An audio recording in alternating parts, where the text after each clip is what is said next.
ಸಾರು ತೋರಿಸಿದೆ. ಕಾಳು ಸಾರಿಗೆ ಮಸಾಲೆ ಯಾವ ರೀತಿ ಮಾಡೋದು ಅನ್ನೋದು ತೋರಿಸಿರಲಿಲ್ಲ. ಅದು ಲಾಸ್ಟ್ ಟೈಮ್ ಅವರು ಕ್ಯಾಂಟೀನಲ್ಲೇ ಮಾಡ್ಕೊಂಡ್ಬಿಟ್ಟಿದ್ರು. ಆದ್ದರಿಂದ ಈಗ ಬೇರೆ ಒಂದು ಕ್ಯಾಟ್ರಸ್ ಬಂದಿದೆ. ಈಗ ಲಕ್ಷ್ಮಣ ಕ್ಯಾಟ್ರಸ್ ಅಂತ ಬಿಟ್ಟು ಇವರು ತುಂಬ ಚೆನ್ನಾಗಿ ಮಾಡ್ತಾರೆ. ಇವರು ಚೆನ್ನಾಗಿ ಮಾಡಿದ್ರು, ಅವರು ತುಂಬ ಚೆನ್ನಾಗಿ ಮಾಡಿದ್ರು. ಕಾಳು ಸಾರು ಸೂಪರಾಗಿತ್ತು ಅದೂ.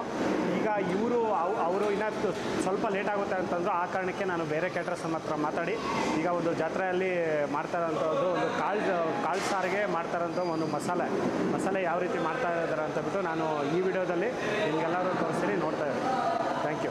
ಮತ್ತು ಇದರಲ್ಲಿ ಕಾಳು ಸಾರು ಕೂಡ ಮಾಡಿದ್ದಾರೆ. ಕಾಳು ಸಾರು ನೋಡ್ಕೊಳ್ಳಿ, ತುಂಬ ಚೆನ್ನಾಗಿ ಮಾಡಿದ್ದಾರೆ, ಸಖತ್ತಾಗಿ ಮಾಡಿದ್ದಾರೆ. ಒಬ್ಬೊಬ್ಬರು ಒಂದೊಂದು ಕ್ಯಾಟ್ರಸ್ಸು ಒಂದೊಂದು ರೀತಿಯಲ್ಲಿ ಮಾಡ್ತಾರೆ. ತುಂಬ ಚೆನ್ನಾಗಿದೆ. ಇಲ್ಲಿ ಮಾಡಿರೋಂಥದ್ದು ಕಾಳು ಸಾರು ಕೂಡ ತುಂಬ ಚೆನ್ನಾಗಿದೆ ನೋಡಿ. ನೆಕ್ಸ್ಟ್ ಬರೋಂಥ ವಿಡಿಯೋದಲ್ಲಿ ಇದನ್ನು ಅಪ್ಲೋಡ್ ಮಾಡ್ತೀನಿ, ಕಾಳು ಸಾರು. ಅದನ್ನು ನೋಡಿ.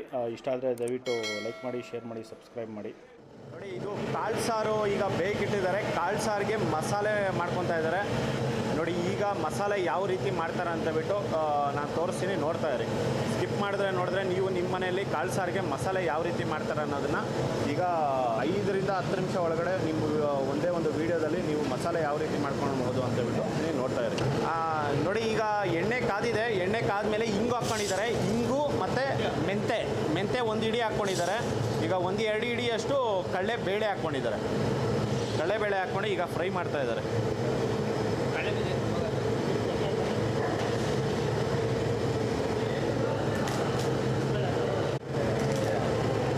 ಈಗ ನೋಡಿ, ಚಕ್ಕೆ ಹಾಕ್ಕೊತಾ ಇದ್ದಾರೆ.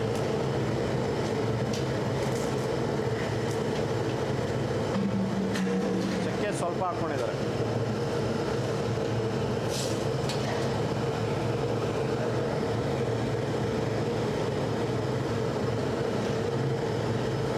ನೋಡಿ, ಈಗ ಕರಿಬೇವು ಸೊಪ್ಪು ಹಾಕ್ಕೊಂಡಿದ್ದಾರೆ.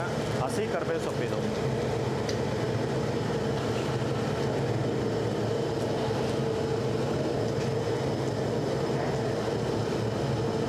ಈಗ ಮೆಣಸು ಹಾಕ್ಕೊಳ್ತಾ ಇದ್ದಾರೆ. ಮೆಣಸು ಆಲ್ಮೋಸ್ಟ್ ಒಂದು 2 ಇಡಿ ಹಾಕ್ಕೊಂಡಿದ್ದಾರೆ ಮೆಣಸು. ಇದು 1500 ಜನಕ್ಕೆ ಮಾಡ್ತಾ ಇರೋಂಥದ್ದು ಒಂದು ಮಸಾಲೆ ಇದು. ಜೀರಿಗೆ ಹಾಕ್ಕೊತಾ ಇದ್ದಾರೆ. ಜೀರಿಗೆ ಒಂದು 2 ಇಡಿ ಜೀರಿಗೆ ಹಾಕ್ಕೊಂಡಿದ್ದಾರೆ.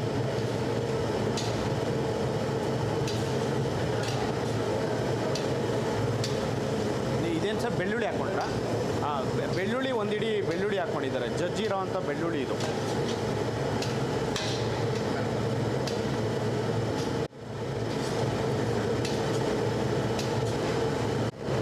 ನೋಡಿ, ಈಗ ಸೈಲಮ್ ಕಡೆಯಿಂದ ಬಂದಿರೋ ಮೆಣಸಿನಕಾಯಿ.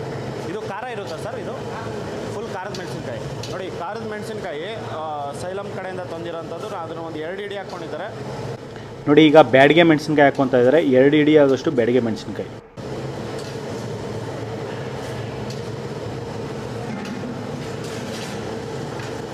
ಇದು ಕಡಲೆಬೇಳೆ ಆಲ್ಮೋಸ್ಟ್ ಒಂದು ಕೆಂಪಗೆ ಆದಮೇಲೆ ಹಾಕ್ಕೊಂಡಿರೋಂಥದ್ದು.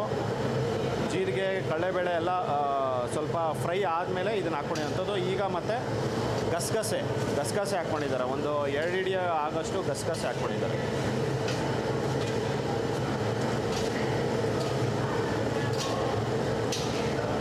ಈಗ ಅರಿಶಿನ ಪುಡಿ ಹಾಕ್ಕೊತಾ ಇದ್ದಾರೆ ನೋಡಿ. ಒಂದು 2-2.5 ಸ್ಪೂನ್ ಅಷ್ಟು ಅರಿಶಿನ ಪುಡಿ ಹಾಕ್ಕೊಂಡಿದ್ದಾರೆ.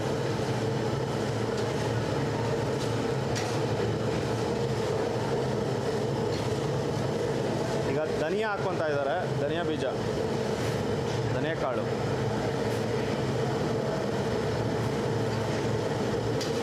ನೋಡಿ, ಧನಿಯಾ ಬೀಜ ಒಂದು 2 ಇಡಿ ಹಾಕ್ಕೊಂಡಿದ್ದಾರೆ. 2 ರಿಂದ ಒಂದು 3 ಇಡಿ. ನೀವು ನಿಮ್ಮ ಮನೇಲಿ ಮಾಡ್ಕೊಳೋ ಟೈಮಲ್ಲಿ ಅದು ಎಷ್ಟಕ್ಕೆ ಮಾಡ್ತಾಯಿದ್ದೀವಿ ಅಂತ ನೋಡಿಕೊಂಡು ಒಂದು ಮಾಡ್ಕೋಬೋದು. ಇದು ಆಲ್ಮೋಸ್ಟು 1500 ಜನಕ್ಕೆ ಮಾಡ್ತಾರಂಥದ್ದು. ಹಿಂಗೆ ಎಷ್ಟು ಹಾಕ್ಕೊಂಡಿದ್ದೀರಾ ಸರ್? ಹಿಂಗೆ 50 ಗ್ರಾಮ್. ಒಂದು 50 ರಿಂದ ಒಂದು 60 ಗ್ರಾಮ್ ಹಿಂಗೆ ಹಾಕ್ಕೊಂಡಿದ್ದಾರೆ ಇದಕ್ಕೆ.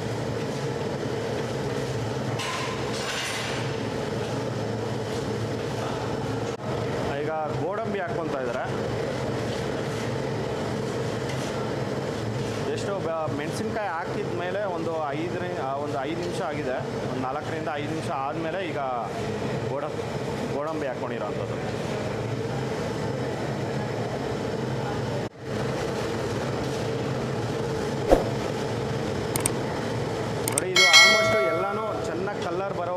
ಈಗ ಇದನ್ನು ಫ್ರೈ ಮಾಡ್ಕೊಬೇಕಂತೆ. ನೋಡಿ ಈಗ ಫ್ರೈ ಆಗಿದೆ. ಇದು ಆಲ್ಮೋಸ್ಟು ಈಗ ಗೋಡಂಬಿ ಹಾಕಿದ್ಮೇಲೆ ಒಂದು 5 ನಿಮಿಷ ಚೆನ್ನಾಗಿ ಫ್ರೈ ಮಾಡಿಕೊಂಡ್ರು. ಫ್ರೈ ಆಗಿದೆ. ಈಗ ತೊಗೊತಾ ಇದ್ದಾರೆ. ಇದನ್ನು ಗ್ರೈಂಡ್ಗೆ ಹಾಕ್ಕೊಂಡು ಈ ಮಸಾಲ ಮಾಡಿಕೊಂಡು ಈಗ ಕಾಳು ಸಾರಿಗೆ ಹಾಕ್ಕೊಳ್ಳೋ ಅಂಥದ್ದು. ಇದು ನೋಡಿ ಮೀಡಿಯಮಲ್ಲಿ ಇಟ್ಕೊಂಡು ಇದನ್ನು ಉರಿಬೇಕಾಗುತ್ತೆ. ಇವು ಐಯಲ್ಲಿ ಇಟ್ಕೊಂಡ್ರೆ ಎಲ್ಲನೂ ಸೀದೋಗುತ್ತೆ. ಬೇಳೆ ಅನ್ನೋದು ಇದು ನೋಡಿ ಇವ್ರು ಮಾಡ್ಕೊಂಡಿರೋ ಅಂಥದ್ದು ಪ್ರತಿಯೊಂದು ಆಗಲಿ ಒಂದು ಯಾವುದೋ ಒಂದು ಸೀದಿಲ್ಲ ಇದರಲ್ಲಿ. ಪ್ರತಿಯೊಂದು ತುಂಬ ಮೀಡಿಯಮ್ಮಾಗಿ ಚೆನ್ನಾಗಿ ಫ್ರೈ ಮಾಡ್ಕೊಂಡಿದ್ದಾರೆ ನಿಧಾನಾಗಿ. ನೋಡಿ ಇದರಲ್ಲಿರೋ ಅಂಥದ್ದು ಪ್ರತಿಯೊಂದು ಅಷ್ಟೇ ಎಷ್ಟು ಚೆನ್ನಾಗಿ ಫ್ರೈ ಮಾಡಿದ್ದಾರೆ. ಈ ಥರ ಫ್ರೈ ಮಾಡಿಕೊಂಡ್ರೆ ಮಸಾಲ ಅನ್ನೋದು ನಿಮಗೆ ಸಾಂಬಾರಿಗೆ ಚೆನ್ನಾಗಿ ಬರುತ್ತೆ. ನೋಡಿ ಈ ಥರ ಹುರ್ಕೋಬೇಕಿದ್ರೆ. Thank you sir. ನೋಡಿ ಇದು ಕಾಳು ಸಾರಕ್ಕೆ ಮಸಾಲ ಆವಾಗಲೇ ಮಾಡ್ಕೊಂಡಿದ್ರಲ್ಲ, ಈಗ ರುಬ್ಬಕ್ಕೆ ಹಾಕ್ಕೊಂಡಿದ್ದಾರೆ. ಇದು ಫೈನಾಗಿ ಫುಲ್ ಪೇಸ್ಟ್ ಆಗೋ ಥರ ಇದನ್ನು ರುಬ್ಕೊಂಡು ಈಗ ಕಾಳು ಸಾರಿಗೆ ಹಾಕ್ಕೊಳ್ಳೋಣ. ನೋಡಿ ಈಗ ಫೈನಾಗಿ ರುಬ್ಕೊಂಡಿದ್ದಾರೆ ಮಸಾಲ. ಈಗ ತೆಗಿತಾ ಇದ್ದಾರೆ ನೋಡಿ. ಇದರಲ್ಲೇ ಮತ್ತೆ ಒಂದು 8 ಕಾಯಿಯಷ್ಟು ಕಾಯಿ ತುರಿದು ಹಾಕ್ಕೊಂಡಿರೋವಂಥದ್ದು. ಆಲ್ಮೋಸ್ಟ್ ಒಂದು ಅರ್ಧರಿಂದ 3/4 ಬಕೆಟಷ್ಟು ಕಾಯಿ ತುರಿ ಹಾಕ್ಕೊಂಡು ರುಬ್ಕೊಂಡಿರೋವಂಥದ್ದು. ನೋಡಿ ಈಗ ಮಸಾಲ ಅನ್ನೋದು ರೆಡಿಯಾಗಿದೆ. ಇಷ್ಟೇ ಕಾಳು ಸಾರಿಗೆ ಮಸಾಲ ರೆಡಿಯಾಗಿದೆ. ಇದು ನಿಮಗೆಲ್ಲ ಈ ವಿಡಿಯೋ ಇಷ್ಟ ಆಗಿದೆ ಅನ್ಕೊತೀನಿ. ಇಷ್ಟ ಆಗಿದರೆ ದಯವಿಟ್ಟು ಲೈಕ್ ಮಾಡಿ, ಶೇರ್ ಮಾಡಿ, ಸಬ್ಸ್ಕ್ರೈಬ್ ಮಾಡಿ. ಮುಂದಿನ ವಿಡಿಯೋದಲ್ಲಿ ಸಿಗ್ತೀನಿ. Thank you. Bye bye.